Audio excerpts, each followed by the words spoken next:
Hey guys, Dr. Sharma here. Hope you're really liking the fast-paced videos because I don't have that much time to waste, and more importantly, neither do you. So get through these super short videos quickly and watch them twice if you need to. And as always, please like and subscribe for more content. It lets me know how I'm doing and lets me know what I should be talking about next. You've embarked on a huge journey, and that's called medical school. Arguably one of the hardest graduate schools out there. Learning huge amounts of information is kind of like going to a birthday and not eating cake. It just doesn't happen. Okay, again, these analogies are kind of sucking, but you get the idea. I'm going to review 3 ways that I was able to learn more and retain more information during medical school. These 3 ways helped me do better on my exams in medical school and also help me do better on my boards. Now there's a lot of advice out there, but at the end of the day, you should be following whatever best suits you. I ended up getting the top % of my class and also over the 90th percentile on my board exams, and I really don't think that I'm smart. I just know how to work efficiently. To be honest, I'm actually a little bit on the lazy side, but I do try to work hard when it matters. I come up with simple ways to retain more information so that I can save time doing other things in my life. So enough chit chat, let's get started. First and foremost, you need a review technique. This review technique is going to be the most important tool. The ones that I used were a review sheet and flashcards. You see, reviewing information the way that you learned it and memorized it is the best way to review. You have to create your own mnemonic or diagram or some sort of drawing to remember that information, or even just come up with a silly way of remembering something. Pictures and diagrams were a big thing of mine, and honestly, you could look at my book. There's a bunch of really silly drawings in it. You see, I was reviewing where I put the information in my textbooks and then reviewing specifically my diagrams so that on exam day, I was able to recall it in my memory without actually having my book open. And you have to do this very often on an exam because you won't have your book actually there. Like imagine having your book open during an examination. You would literally ace that exam, right? So definitely use flashcards as a review tool to pull up those silly pictures into your head and use the recall strategy so that you can imagine things while your book is not there. So while reviewing is the most important technique, you need to have a review textbook or some sort of area where you're going to be drawing all these silly things. Arguably, this is probably the most important thing. Well, you know what? I think 1 or 2 are matched for first place. As I mentioned earlier, I would draw silly books into my textbooks to help me remember things. I would also use silly words and diagrams and mnemonics to help. And commonly, I would use my first aid, which is one of my review books for the USMLE Step 1, in order to jot things down because it was easiest to find the information there. And I also knew that this book would help for reviewing for boards eventually. But keep in mind there's additional information for classwork,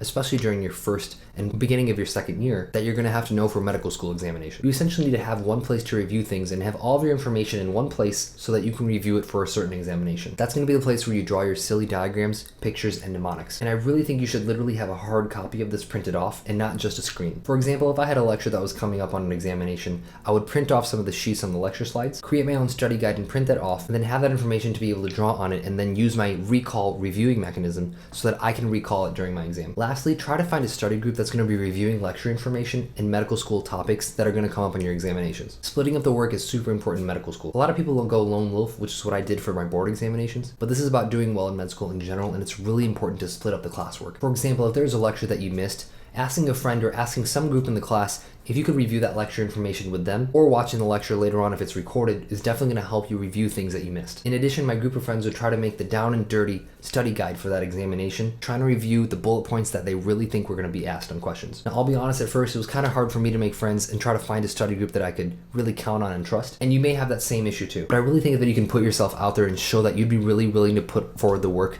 to make a study guide. Someone will definitely be willing to share their notes for you and work together to ace exams. These are really the 3 big main techniques, and I really urge you to use these techniques as you go through medical school. As always, please like and subscribe, comment or compliment below, and let me know how I'm doing. And as always, good luck.